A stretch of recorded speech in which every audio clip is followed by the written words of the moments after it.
Finally, we have a Hercules movie which somewhat follows the myth. Kind of.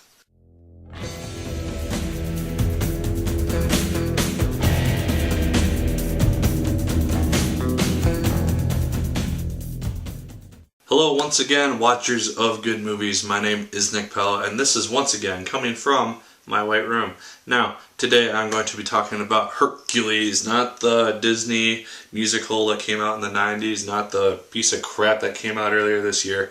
We're talking about Dwane Johnson's Hercules, and this is actually a half-decent film. Like I said, Dwane Johnson plays Hercules. He is this big, muscular hero who goes around doing the 12 labors, just like in the myth. Thank you, finally, someone for doing this. The movie starts out showing Hercules doing these 12 labors. He's taking down the lion, he's taking out the bull, he's taking down all these creatures like the Hydra, which he is sent to take out. In the legend, it is said that he has been given these labors from Hera, Zeus's wife, but the movie decides to play with these a little bit, and I really actually like this. It shows Hercules as, instead of just a hero doing all these tasks for glory and honor, he's a mercenary. He is going around doing these tasks for money. He is basically just going out and hunting down these creatures which kingdoms need him to get rid of, and then he gets paid for them. And he has a crew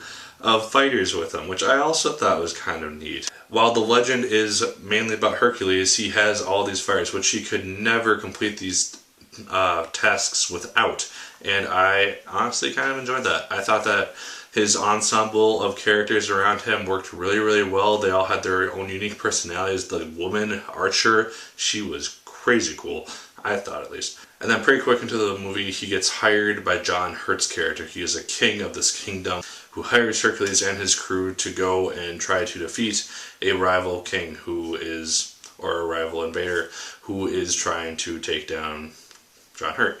And John Hurt actually does a really cool job in this film. I only really know John Hurt from the Doctor Who 50th anniversary special, so don't kill me if that's bad.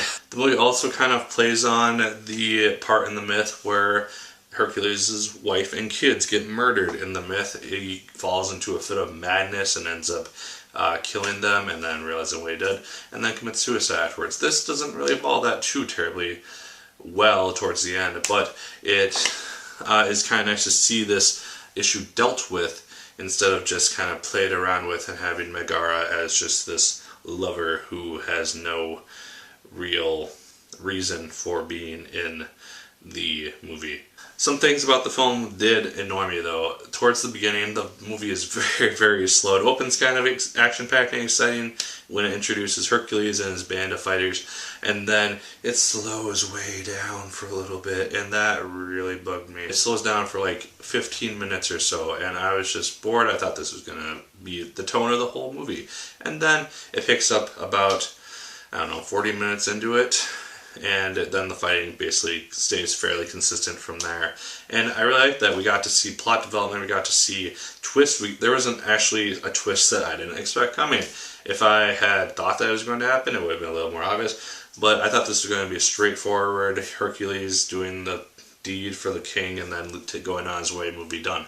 But no, this actually has a half-decent twist, and I really like the way it did it. The movie's also fairly funny at times. There's a lot of jokes being done throughout the film. There's a lot of references to the myth around Hercules, and I really like that they played on that whole idea. And then the action scenes in this movie are great, I thought at least. The huge fighting scenes look really, really nice. Just the choreography that these characters do is really, really just cool. Just seeing Dwane Johnson and his club just bashing people across the head, and the archers just shooting people left and right, doing flips and kicks and getting away, and using the bow as a weapon, and just a bunch of cool things are happening in these action sequences, and they're really, really well done, and I really like that. The ending to the movie actually sets up a potential sequel, which I really liked, and I won't go into it here. I honestly really enjoyed Hercules. Surprisingly, I went into this movie thinking it was just going to be okay. It wasn't really going to wow me too much, and I ended up having a really, really fun time with it. During the end credits, the first half of the end credits,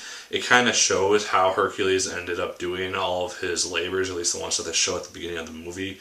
with his band of heroes, because at the beginning of the movie they show just Hercules doing these things, and then in the credits they show little stills of Hercules doing these feats with the help of his comrades. And so I thought that was a kind of a cool way to show that it was not just him doing all these things, it was him and his crew working together as a team to do it. So that's my review of Hercules. Like I said, I surprisingly enjoyed this film. I walked out of it very satisfied and happy, and I would not mind seeing a sequel if they choose to do one for some reason. So that's my thoughts. Did you like Hercules more than I did? Did you hate it a lot more than I did? Leave your thoughts on the movie down in the comments down below. I'd love to hear it. Make sure to like, favorite, comment, and subscribe if you so choose. I'd appreciate it immensely.